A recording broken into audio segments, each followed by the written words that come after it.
Olá, boa tarde. Bem-vindos às entrevistas da Renascença e do Público. Na sequência das entrevistas que temos vindo a fazer aos líderes partidários, hoje temos connosco André Silva, do PAN. Obrigada por estar aqui connosco.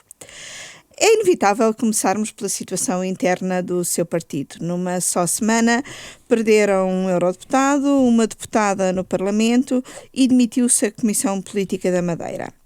A que é que atribui estas saídas do PAN? Olá, boa tarde, obrigado pelo convite. Bom, em política deve haver sempre um equilíbrio entre aquilo que é as expectativas pessoais e as ambições pessoais de cada pessoa e essa própria gestão com o interesse do coletivo.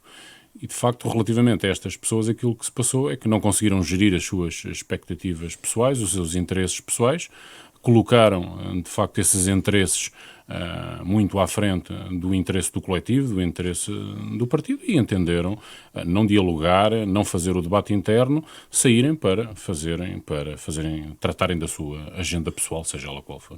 Mas eles acusam precisamente não haver espaço para esse debate interno dentro do PAN. Como é que responde? No fundo estão a fazer acusações semelhantes uns aos outros, não é? Não, repare, aquilo é estranho, essas acusações vindas de quem vem, de alguém, de pessoas que durante anos pertenceram à direção do PAN até pouco tempo atrás.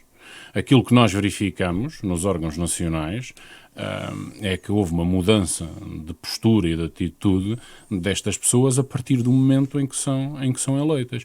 O espaço sempre houve para o efeito. As críticas que são feitas não têm qualquer sentido. Se elas tivessem sentido, elas teriam sido colocadas, teriam sido debatidas, mas, mais uma vez, reitero, como de facto não existem justificações plausíveis, justificações fortes, porque a única justificação que existe é de facto os seus interesses pessoais que não foram capazes de os gerir, decidiram sair, defraudando aquilo que é um projeto, defraudando aquilo que foi a aposta dos eleitores, mas também, como referi, este é um episódio menos bom do partido, como todos nós temos na nossa vida pessoal, na nossa vida profissional e também na vida partidária, e a partir de agora este é um capítulo que para nós está encerrado e é continuarmos a trabalhar. Mas não é também sintoma de que o PAN se transformou num partido como os outros? Não, eu penso que o PAN não, de facto não. O que nós vivenciamos na última semana foi a incapacidade de gestão dos interesses pessoais de duas pessoas que entenderam não debater, que sempre fizeram parte das decisões que supostamente agora criticam e que não quiseram fazer esse debate, que entenderam abandonar e entenderam fazer aquilo que é o seu caminho pessoal, os seus interesses pessoais e de facto aquilo que se verifica é que todos eles abandonaram todos os cargos que detinham, à exceção dos cargos remunerados. Mas estas pessoas todas que saíram foram... admite que foram más escolhas na sua perspectiva? Arrepende-se? Por exemplo, a deputada Cristina Rodrigues foi sua chefe de gabinete na legislatura anterior. Como lhe digo, são pessoas que foram escolhidas pelo partido. Importa reiterar, ao contrário do que muitas vezes se possa dizer ou pensar, não há escolhas pessoais ou de uma pessoa no PAN. O PAN faz decisões, todas elas administrativas, financeiras e políticas, em coletivo. As escolhas destas pessoas, à partida, não fariam antever esta situação, mas a verdade é que depois de eleitos estas pessoas mudaram de atitude e começaram a fazer um caminho de individualização do mandato, de enorme falta de solidariedade e lealdade institucional, que, confrontados com essa circunstância, decidiram sair em vez de mudar a sua postura, a sua posição e, portanto, perante posições de facto tão unilaterais, não há gestão a fazer na medida em que a pessoa, nestas circunstâncias, evidentemente, porque as pessoas, no fundo, quiseram sair para tratar da sua vida, pese embora ter ocorrido debate interno sobre aquilo que tinha sido a postura dessas pessoas, mas neste momento o que é importante é continuarmos a trabalhar e prosseguir aquilo que tem sido os nossos objetivos. Temos um orçamento suplementar que está a ser votado, que está a ser votado, que acabou de ser votado hoje, e há toda uma série de processos legislativos e objetivos que o PAN procura alcançar. Mas deixe-me só procurar aqui esclarecer um ponto. Uma das acusações que se ouviu é de que havia falsos recibos verdes no partido, que é, enfim, que seria uma incoerência face ao discurso público do PAN. É verdade? Há ou não falsos recibos verdes? Não há, nem nunca houve falsos recibos verdes no PAN. Existiram prestações de serviços devidamente enquadradas e partilhas de recursos entre as várias fontes de financiamento do partido, absolutamente legais e absolutamente enquadradas. Isso é absolutamente claro, já esclarecemos isso e, portanto, essa é mais uma daquelas... Repare, como não há qualquer justificação de índole político, como não há qualquer justificação para além dos interesses pessoais perseguidos por estas pessoas, elas têm que dizer qualquer coisa e, portanto, fazem uma acusação que é falsa, que é grave e que já o esclarecemos. O que é que pensa fazer, que lições é que pode tirar deste episódio, que, como disse, que não é um episódio bom para o partido? Que lições é que se pode tirar? Bom, a reflexão interna do partido está-se a fazer nesse sentido e, como é evidente, nós vamos continuar a fazer esta reflexão e tirar ilações. Como é óbvio, tudo aquilo que significa a nossa base de seleção e recrutamento para eleitos em cargos de representação política tem que ter da nossa parte uma maior cuidado, uma maior atenção para que no fundo seja mais garantístico de que são pessoas que de facto perseguem o interesse público, que perseguem acima de tudo o interesse superior do partido, as suas causas, o seu projeto. Isso é que é fundamental. Em que ponto é que está a proposta do PAN sobre as nomeações para o Banco de Portugal? Foi uma proposta que dominou um bocadinho a discussão política. Como é que está a discussão na especialidade? Está, eu diria... Acho que a palavra ideal é suspensa, até que nos chegue o parecer do BCE, BCE que solicitou uma prorrogação do prazo que a Comissão solicitou. E, portanto, até lá, essa discussão está em suspenso. Esperemos que seja antes que o desfecho desse debate, seja antes da nomeação do próximo Governador do Banco de Portugal, seja depois que os partidos consigam, juntamente com o PAN, alcançar a melhor legislação possível no que diz respeito à regulamentação dos conflitos de interesses para o Governador do Banco de Portugal, que inexplicavelmente neste momento não existe na legislação e não se aplica a este cargo. E, portanto, se ela ocorrer depois, esperemos que depois os partidos não tenham, deixem cair os argumentos que têm tido de que é uma lei feita à pressa, é uma lei feita com fotografia e que de facto se consiga então alcançar aquilo que é a melhor regulamentação para esse efeito. Não se sente um bocadinho defraudado pelos outros partidos? Ou seja, no dia em que foi conhecida a saída de Mário Centeno do governo, nesse mesmo dia, o Parlamento...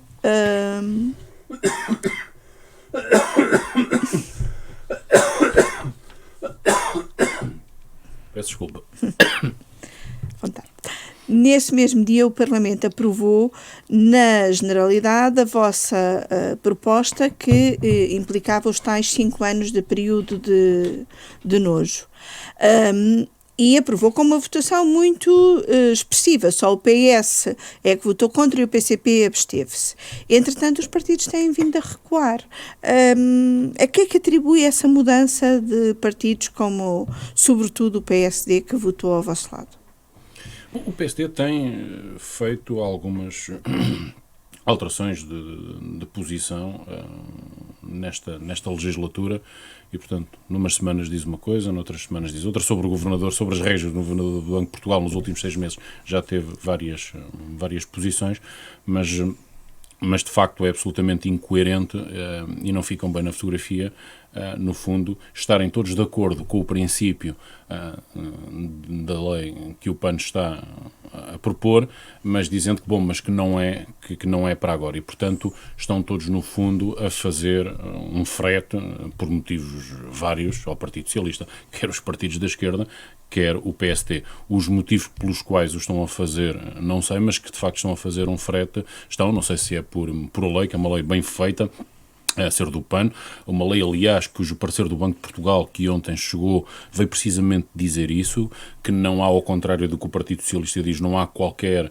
inconstitucionalidade, nem há qualquer tipo de problema em legislar neste sentido. É, aliás, o Partido Socialista, que se diz o partido mais europeísta do nosso espectro político, devia-se prosseguir aquilo que a legislação e que são as indicações do BCE, que diz que o cargo de governador do Banco de Portugal deve ser independente do poder político e do poder governativo e, portanto, era fundamental que pudéssemos legislar neste sentido.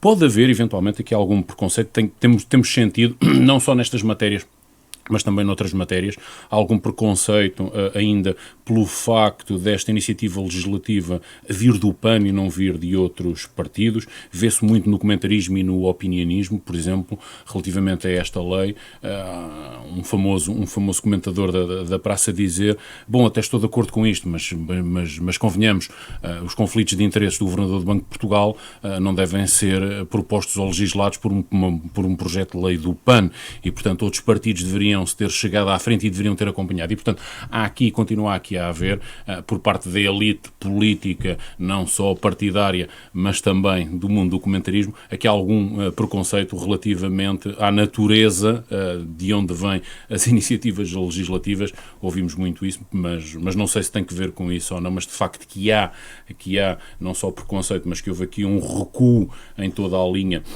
e que se está a fazer um favor e um frete ao Governo e ao Partido Socialista, e isso está. O PAN admitiria, por exemplo, que esse tal período nojo que propõe não fosse de 5 anos, mas fosse de menos tempo? Claro. Ou seja, reformulariam a vossa proposta?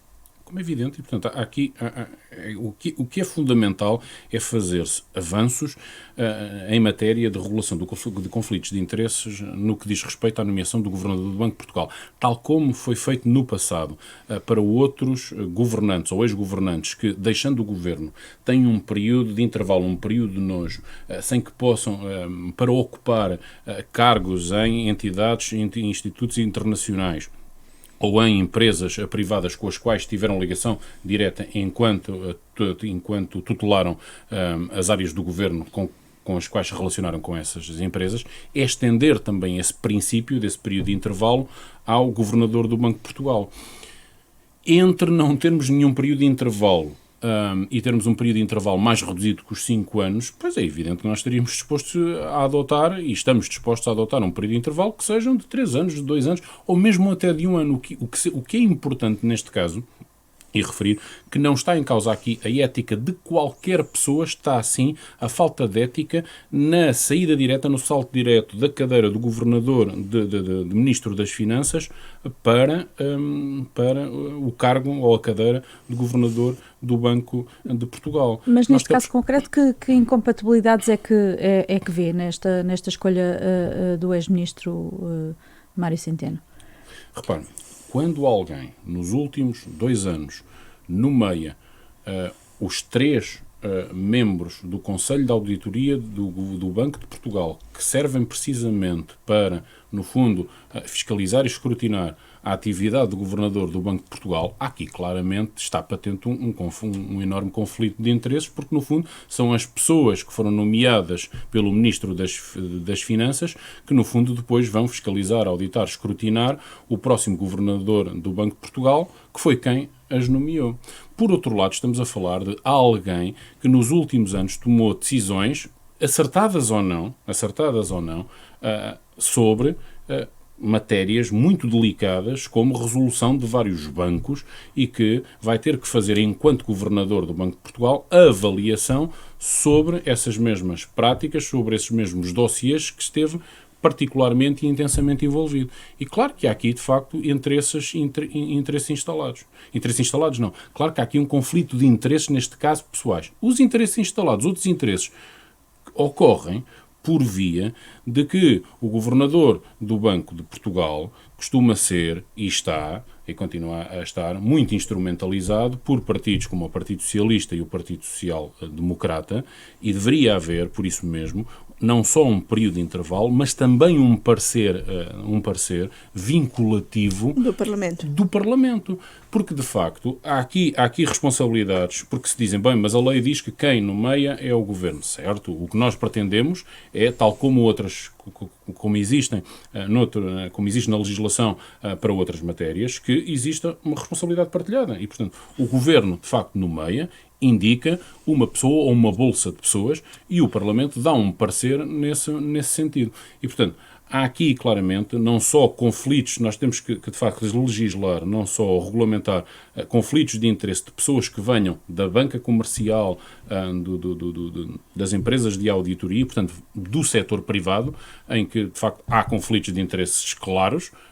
Percebemos isso, portanto, com quem o Banco de Portugal tem relações diretas e, portanto, ou que venha dos próprios regulados, mas alguém que venha do público tem também conflitos de interesse ao nível da sua, pode ter conflitos de interesse ao nível da sua própria independência, por saltar diretamente de um cargo extremamente importante e relevante como Ministro das Finanças para Governador do Banco de Portugal, e depois, por outro lado, para acautelar ou diminuir a influência de partidos como o Partido Socialista e o Partido Social Democrata naquilo que é conhecido como a captura do Estado por estes partidos.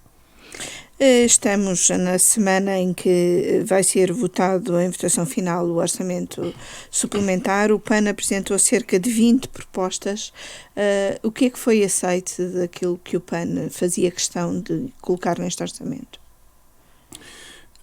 Nós ainda continuamos em negociações com o Governo.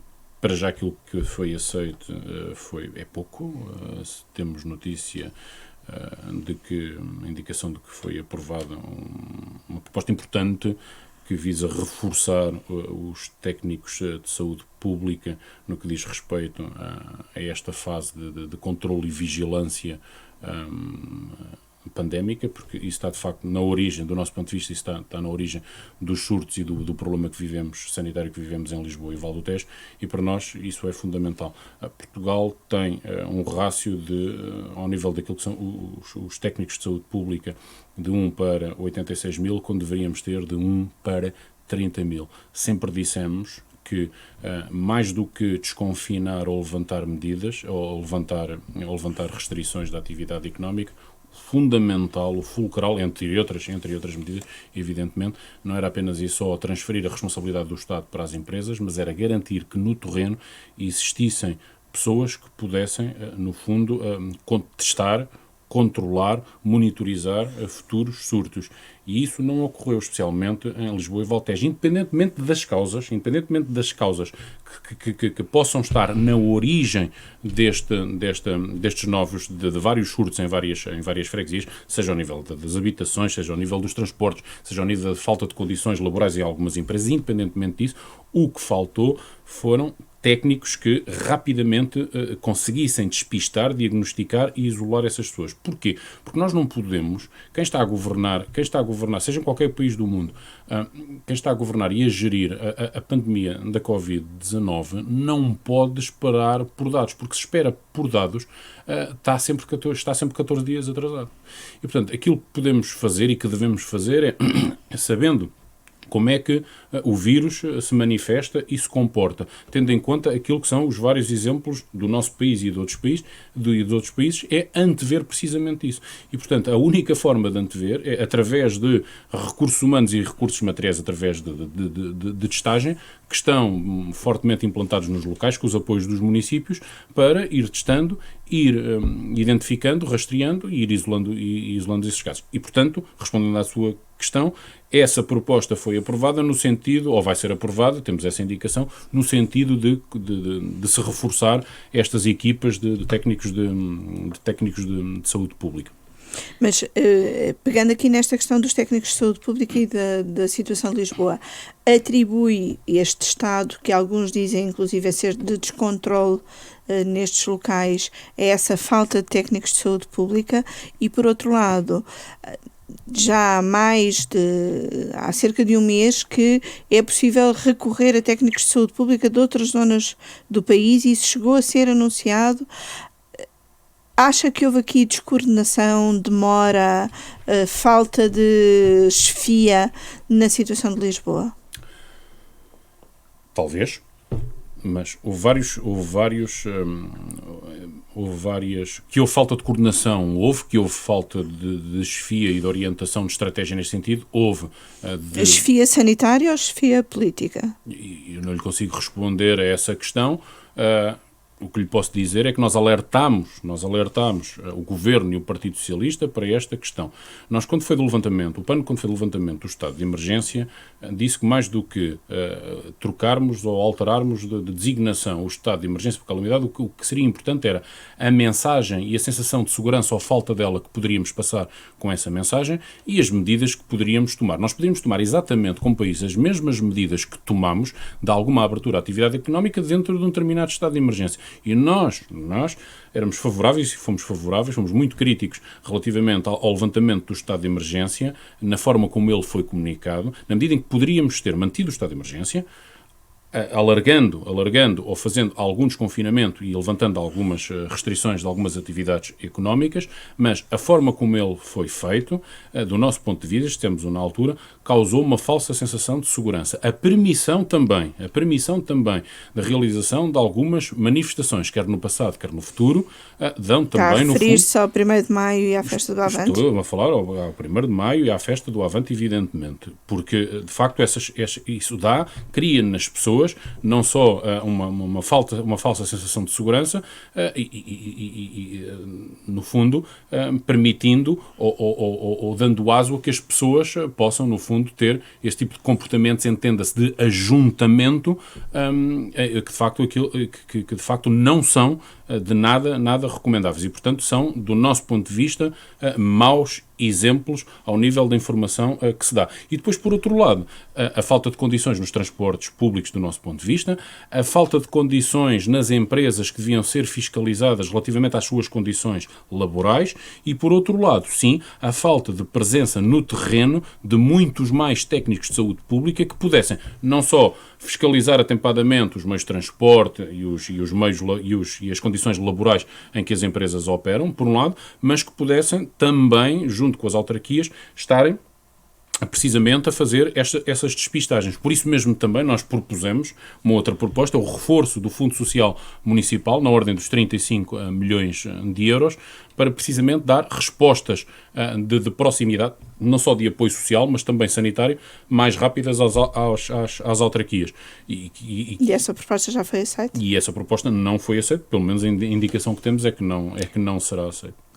Então, as indicações de que tem sobre a aceitação das propostas do PAN, qual será o sentido de voto do PAN na votação final global do orçamento suplementar? Vamos ver o dia de hoje e o dia da manhã, que ainda são de votações, e perceber no final do dia quantas...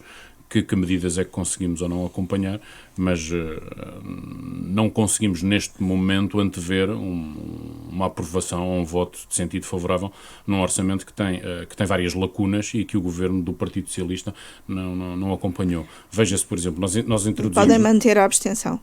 Podemos manter a abstenção.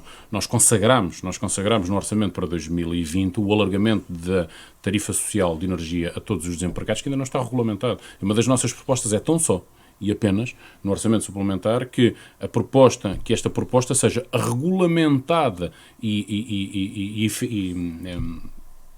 que seja implementada até ao final do mês de agosto, porquanto ela vem, no fundo, acompanhar ou várias necessidades de várias famílias que, entretanto, perderam os seus empregos. É importante também o reforço, uma outra medida que para nós seria absolutamente fulcral, o reforço das bolsas de estudos no ensino superior. Várias famílias, vários agregados familiares que até há 3 meses atrás tinham uma vida, tinham um rendimento que não careciam de bolsas no ensino superior para, no fundo, prosseguir os seus estudos, alunos para prosseguir os seus estudos, e que neste momento perderam esses rendimentos e que estão na iminência de poder deixar de estudar. E, portanto, era fundamental que o valor das bolsas de estudo, o valor global das bolsas de estudos, fosse reforçado para conseguirmos chegar a mais pessoas. Saúde mental na emergência é outra proposta que para nós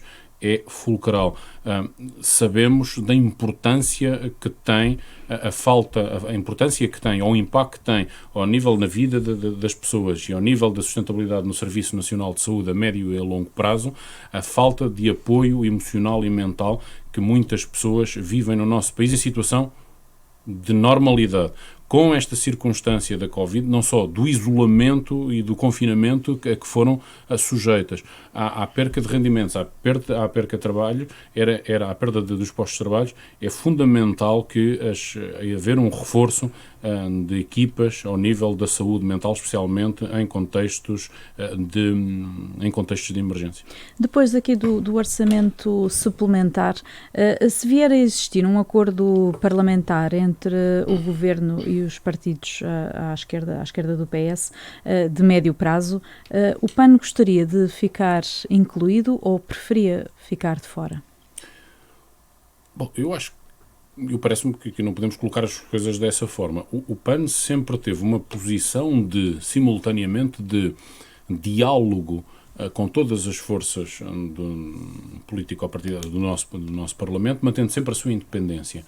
O PAN fará acordos, sejam eles com a esquerda parlamentar, seja com a direita, em função daquilo que possa ser a nossa agenda e o avançar das nossas causas e dos nossos projetos, sempre com a devida independência. Sabemos que estamos já e que caminhamos para uma crise económica e social sem precedentes, e é importante que o Governo consiga ter maior resiliência, maior flexibilidade para ouvir outros partidos para poder acolher medidas como aquelas que acabei de falar, e em função disso terá ou não terá o acompanhamento ou o apoio do PAN. Veremos também como é que decorre aquilo que serão as conversas ou a negociação do plano de retoma económico, na medida em que ela não pode ser feita a qualquer custo. Para nós é uma linha vermelha que se apoiem setores ou empresas que sejam altamente poluentes e que não cumpram os objetivos de Paris, os objetivos do Pacto Ecológico Europeu. Portanto, para nós é fundamental Desse ponto de vista, não admite um apoio à TAP, não é? Sim, com condições. E, portanto, o PAN não... Uma das propostas que temos precisamente no orçamento suplementar é que qualquer apoio à TAP, qualquer injeção de capital, seja feito de que forma for ou em que moldes for, ele tem que ter sempre contrapartidas ambientais. E, portanto, não nos faz sentido, seja na TAP, seja em qualquer outra empresa, que nós regressemos ou que façamos exatamente o mesmo que fazemos sempre no que diz respeito ao nosso modelo económico e social. E, portanto, é fundamental que dinheiros públicos e investimento público não sirva para financiar empresas poluentes. Dir-me-ão, bom, mas é inevitável que uma companhia aérea não polua porque são aviões, são aparelhos, são aviões que trabalham com combustíveis que queimam combustíveis fósseis. Evidentemente, mas tem que haver aqui, de facto, um compromisso de reconversão, um compromisso de emissão de gases com efeito de estufa. Não nos faz sentido nenhum que o Governo e o Partido Socialista continuem resistentes, por exemplo, a aprovar uma iniciativa do PAN que visa precisamente terminar com os voos noturnos entre a meia-noite e as 6 da manhã, que não fazem falta, inclusivamente em período de normalidade pré-Covid. Havia ainda espaço para, durante o dia, acolher aqueles voos que estavam a ser feitos à noite, não só com enorme impacto ambiental, mas com impacto na vida das pessoas. É fundamental que haja um compromisso para a renovação da frota, que exista uma redução de emissão de gases com efeito de estufa, que se comece a caminhar no sentido de que as pontes aéreas nacionais passem a ser pontes ferroviárias, e aí podemos entrar e trabalhar com a fiscalidade, e portanto não nos faz sentido que continuemos a estimular no fundo o tráfego aéreo quando podemos trabalhar ou podemos encontrar formas de mobilidade mais sustentáveis e encontrar também para o tráfego aéreo mais outras soluções que diminuam o seu impacto de emissões com gases de efeito de estufa. Daqui, em relação ao plano de retoma económica, uma das linhas que tem vindo a ser acentuada é que tem de haver, no fundo, uma reindustrialização da Europa e o mesmo cá em Portugal. Receia que essa reindustrialização também nos torne mais poluentes? Sim. O que a história, evidentemente, o que a história nos diz é que, a seguir a uma crise económica, há sempre uma deriva, há sempre uma emergência desenvolvimentista, há sempre uma emergência para que os países alterem, façam subir o seu PIB, e isso faz à custa da extração e da produção, e portanto isso tem impactos ambientais enormes, quer ao nível da devastação dos ecossistemas, quer ao nível da emissão de gases com efeito de estufa. Aquilo que nós defendemos, tal como defende António Guterres, a ONU, o Acordo de Paris, o Pacto Ecológico Europeu, é que de facto sejamos capazes de aproveitar esta crise para que esta retoma económica, este relançamento da economia se faça com outras regras, isto é, em que investimentos públicos só possam ser feitos em empresas que, ou não poluentes, ou que, sendo poluentes, assumam compromissos ambientais.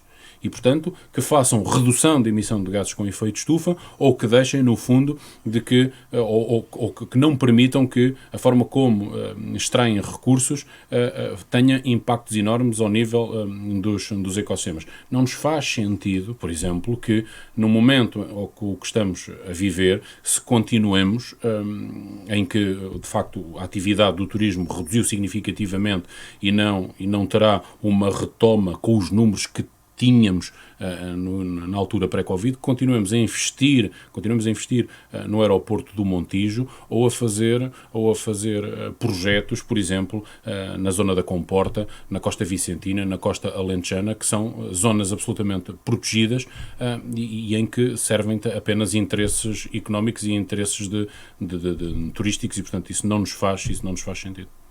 O André Silva, desde que foi eleito, teve muito um discurso que o PAN não é de esquerda nem de direita, mas acabou por viabilizar estar ao lado de 3 orçamentos da anterior legislatura e já também ajudou a viabilizar o de 2020. E a sua direção é acusada por algumas das pessoas que saíram de se encostar à esquerda. Afinal, qual é a orientação do PAN no espectro político?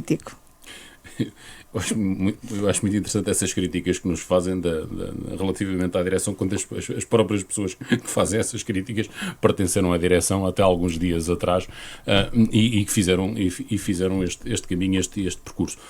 Repare, tal como disse atrás, acima de tudo, o PAN quer fazer aprovar os seus projetos, as suas causas, a sua mundivisão, e isso faz estabelecendo diálogos e compromissos com os vários partidos que estão no Parlamento. Neste momento, repare, o PAN entrou no Parlamento há 5 anos e desde então quem governa é o Partido Socialista. É natural que o PAN tenha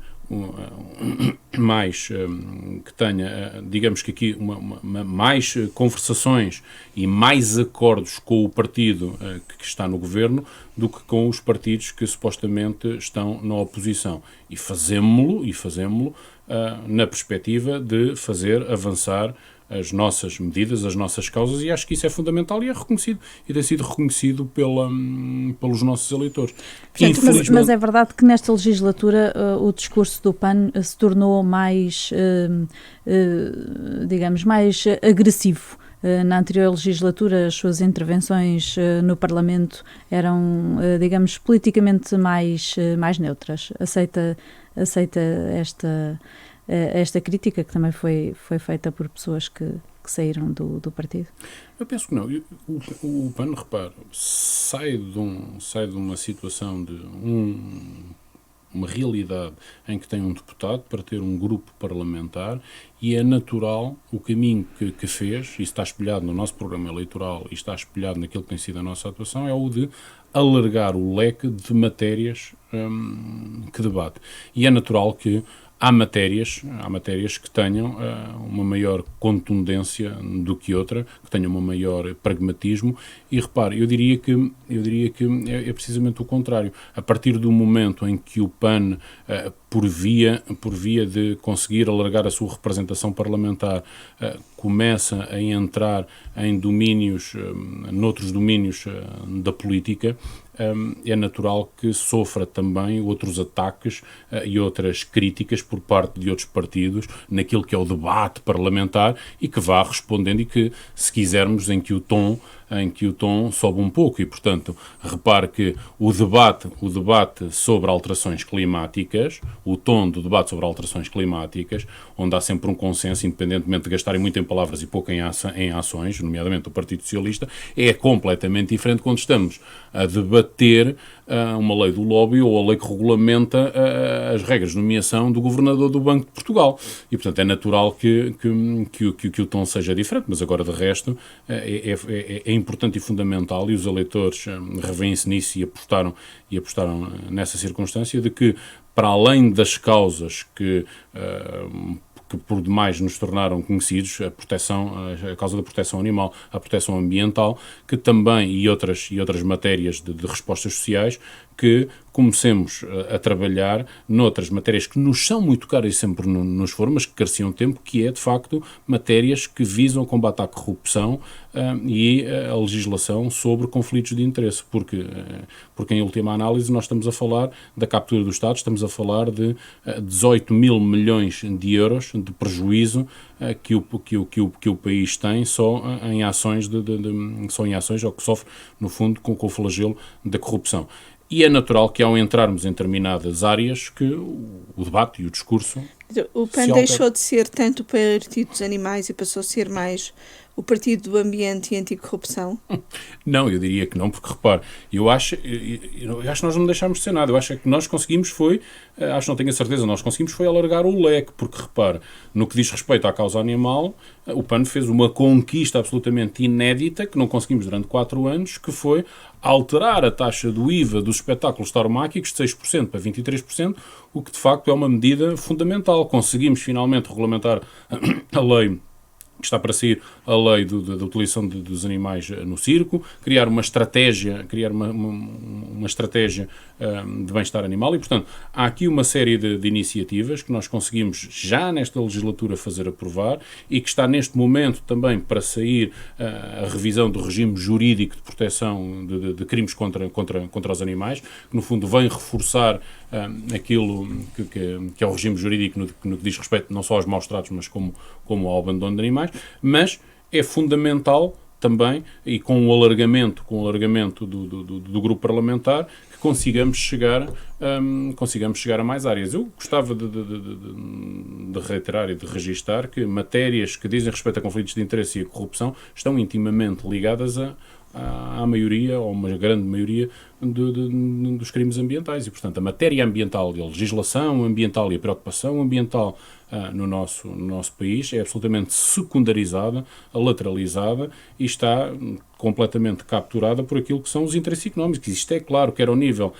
central, quer ao nível municipal, e que há enormes conflitos de interesse, e que há situações que de facto têm que ser combatidas também em nome do combate às alterações climáticas e em nome do fim da depredação dos ecossistemas. Isso é de facto uma realidade. Agora, nós não abandonámos nenhuma das nossas causas, se quisermos, fundadoras, pelo contrário. Aliás, vê-se pelos nossos detratores, cada vez que existe um momento menos bom, como o que estamos a viver neste momento, os senhores comentadores e opinadores referem-se reduzindo o pano ao partido dos animais e, portanto, para tentar vincar, no fundo, uma suposta redução do nosso partido a essa causa. Mas não é verdade. Aquilo que nós fizemos e temos feito é alargar o espectro, os campos políticos onde queremos atuar, nomeadamente no que diz respeito aos conflitos de interesse e às áreas sociais. E, portanto, temos trabalhado bastante na área da educação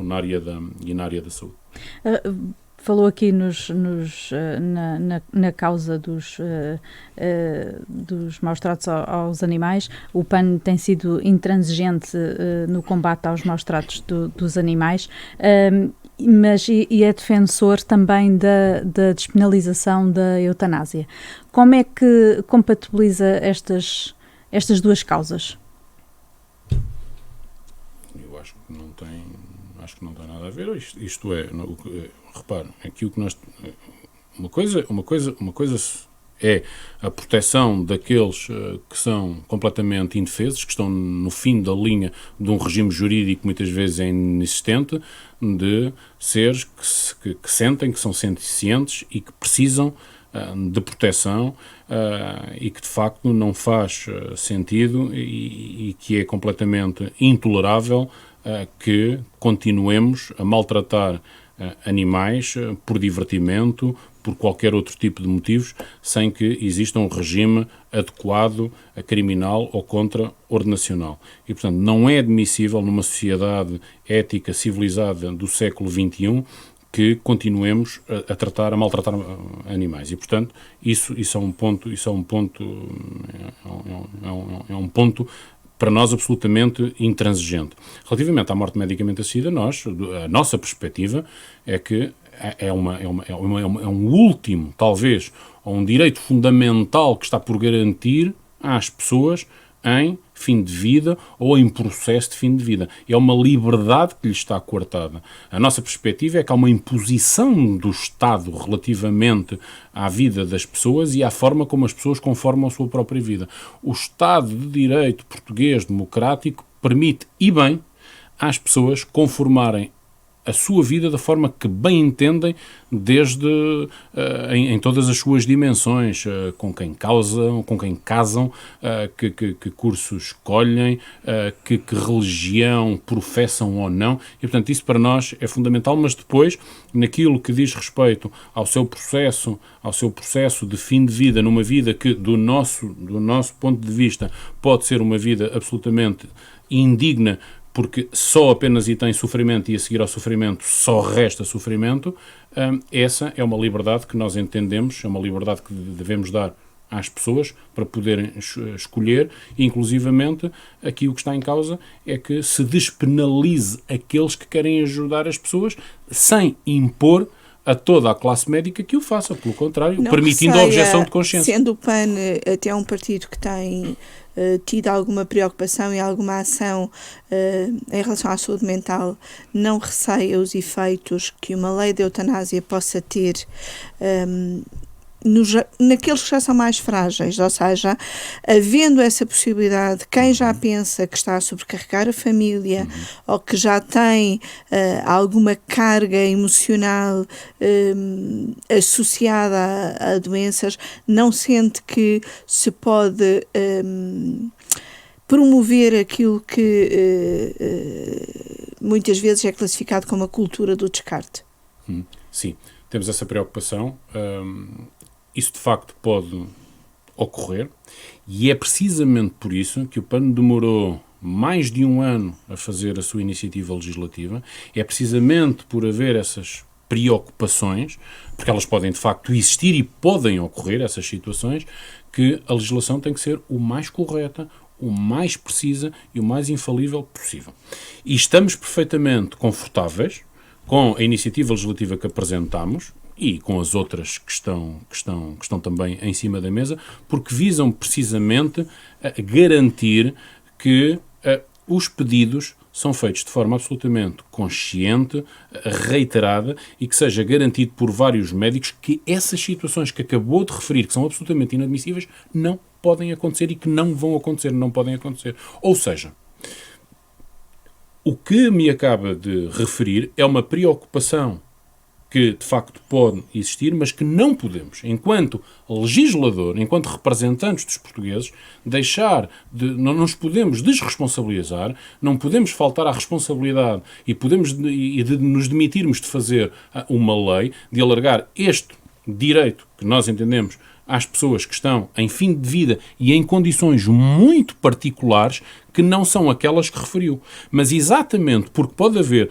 pessoas com essas características e nos contextos que acabou de referir, que no fundo solicitam ou que são forçadas a solicitar a morte medicamente assistida, por isso mesmo é que a lei é absolutamente rigorosa, tem vários espaços, tem várias formas de análise por 3 médicos e por uma comissão de acompanhamento que colocam claramente e excluem essa circunstância. Ou seja, o que me está a dizer é que o bem que considera que a lei traz é superior ou é maior ou é melhor do que os perigos que a lei também pode trazer.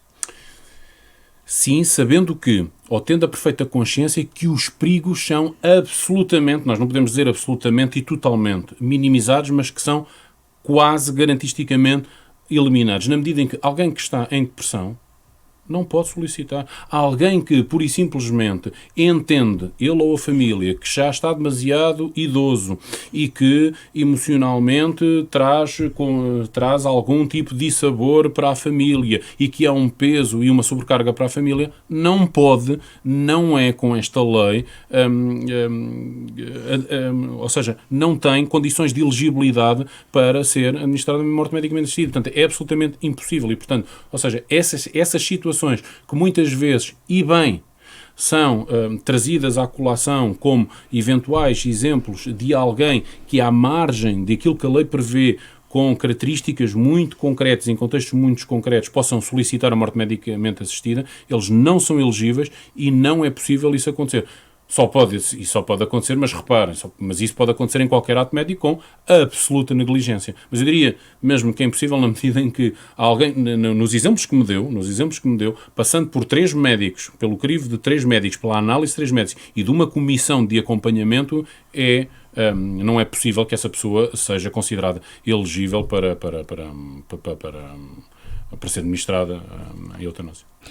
Relativamente às presidenciais, que serão as próximas eleições, o PAN terá um candidato próprio? Ainda estamos em debate interno, esse assunto não está fechado, e portanto não lhe consigo ainda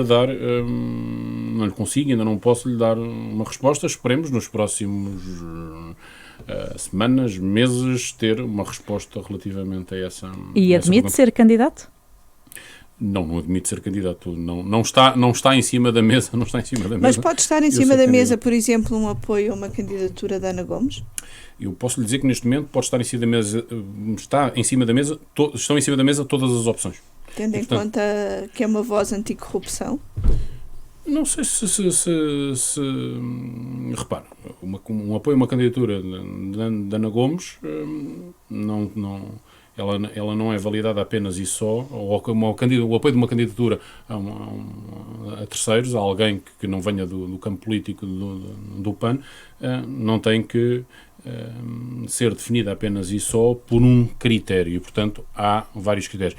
Esse, de facto, o combate e a luta que a Ana Gomes faz é meritória, nós reconhecemos, mas há outras posições ou há outras características e outro perfil que se caso vinhamos a apoiar